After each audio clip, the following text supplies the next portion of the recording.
día a día, alimentándonos de la palabra del Señor. En la voz de Monseñor Enrique Díaz, fortalezcamos nuestra fe. Seamos testigos de Jesús vivo y resucitado. Aliméntame, sáname, acompáñame. 9 de agosto, domingo 19 del tiempo ordinario. Evangelio de San Mateo 14, 22 al 33. En aquel tiempo, inmediatamente después de la multiplicación de los panes, Jesús hizo que sus discípulos subieran a la barca y se dirigieran a la otra orilla, mientras él despedía a la gente. Después de despedirla, subió al monte a solas para orar. Llegada la noche, estaba él solo allí. Entretanto, la barca iba ya muy lejos de la costa y las olas la sacudían, porque el viento era contrario. A la madrugada, Jesús fue hacia ellos caminando sobre el agua. Los discípulos, al verlo andar sobre el agua, se espantaron y decían: «Es un fantasma», y daban gritos de terror. Pero Jesús les dijo enseguida: «Tranquilícense y no teman, soy yo». Entonces les dijo Pedro: «Señor, si eres tú, mándame ir a ti caminando sobre el agua». Jesús le contestó: «Ven». Pedro bajó de la barca y comenzó a caminar sobre el agua hacia Jesús, pero al sentir la fuerza del viento le entró miedo, comenzó a hundirse y gritó: «Sálvame, Señor». Inmediatamente Jesús le tendió la mano, lo sostuvo y le dijo: «Hombre de poca fe, ¿por qué dudaste?». En cuanto subieron a la barca, el viento se calmó. Los que estaban en la barca se postraron ante Jesús diciendo: «Verdaderamente, tú eres el Hijo de Dios». Palabra del Señor. Estamos acostumbrados a las grandes teofanías del Antiguo Testamento, donde Dios se manifiesta en medio de truenos, rayos, humo y elementos sísmicos. Elías, el profeta de los rayos y los truenos, el profeta del fuego, el profeta batallador que destruye los ídolos, quiere acercarse a Dios. Lo espera con impaciencia, buscándolo en los signos aparatosos y magníficos donde siempre lo ha encontrado. Pero el profeta, que tanto ha hablado de Dios, ahora debe descubrir y vivir a Dios. Con sorpresa comprueba que el verdadero Dios no es el que vence con la espada, no es el que degüella a los 450 profetas de los falsos dioses, no llega en el viento huracanado que parte las montañas y resquebraja las rocas, no se hace presente en el terremoto ni en el fuego. Llega en el murmullo de una brisa suave, en el silencio que alcanza a percibir el corazón, en la intimidad de su alma, en lo profundo de su ser. Ahí, siempre nuevo y sorprendente, llega el Señor. En el rumor de un tenue silencio habla el Señor. Quizás sea para superar nuestra sordera que Dios no se pone a gritar a todo volumen, sino con un suave rumor sana nuestros oídos para que nos habituemos a escucharlo en el silencio. Entonces, igual que Elías, cubriremos con respeto nuestro rostro, nuestros falsos conceptos de Dios y nos dispondremos a escucharlo. Elías sale de la cueva transformado. Ahora podrá hablar de Dios, no ya gritando e invocando fuego del cielo, sino en voz baja, susurrando palabras suaves que no profanan el misterio. En adelante, cambia totalmente el tono y el estilo de su testimonio, que se hace discreto, delicado, menos aparatoso, sin que por ello pierda su energía y su verdad. Su testimonio tiene la fuerza del silencio de Dios. Sí, el silencio del amante que tiene 1000 cosas que decir y prefiere decirlas en silencio.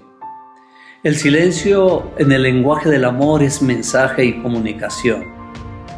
Y este es un rostro nuevo de Dios para muchos de nosotros que quisiéramos milagros estrepitosos, fundamentalismos intransigentes y declaraciones tajantes. San Pablo, en uno de esos arranques místicos, se sumerge en el interior de su conciencia para descubrir a la luz del Espíritu Santo todo el dolor que le provoca la negatividad de sus hermanos. Cambia totalmente su actitud condenatoria y está dispuesto hasta a verse separado de Cristo si eso es para bien de sus hermanos. También Jesús en el inicio de este pasaje obliga a sus discípulos a que abandonen la multitud después de la multiplicación de los panes. No les permite el ruido del triunfalismo ni se expone a los reconocimientos. A ellos los lanza a la navegación, mientras Él busca la soledad en el monte para a solas encontrarse con Dios su Padre. Y es que para escuchar a Dios, igual que para escuchar a toda persona, se requiere el respeto, la acogida y la capacidad de escucha. Es una bofetada al amigo cuando lo dejamos con la palabra en la boca. Es una irreverencia a Dios cuando preferimos nuestros ruidos y no le damos espacio ni respeto a su persona.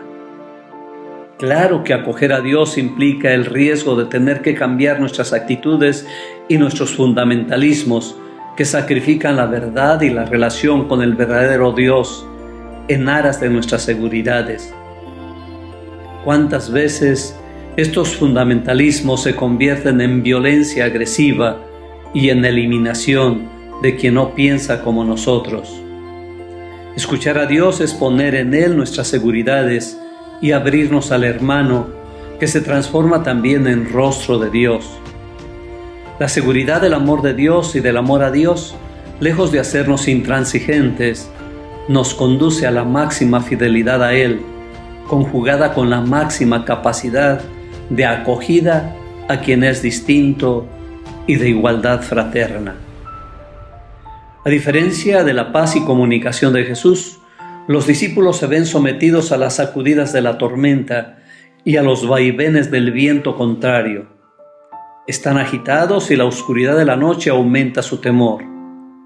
Con el alba llega también Jesús, y con Jesús, después de las primeras confusiones, la paz, la tranquilidad y la armonía.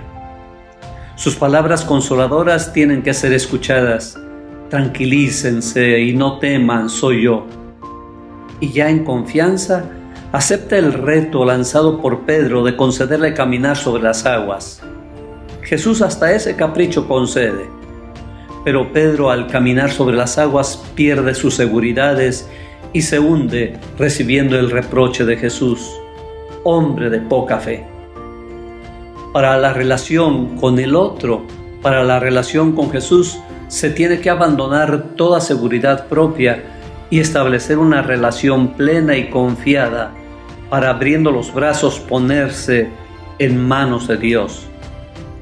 Este relato contiene una enseñanza dirigida a la comunidad cristiana de todos los tiempos para que afronte con apertura y valentía el encuentro con Jesús, para que acepte los riesgos del diálogo con Dios y para que, sintiendo su presencia, no vacile ni tenga miedo ante las dificultades que la acosan.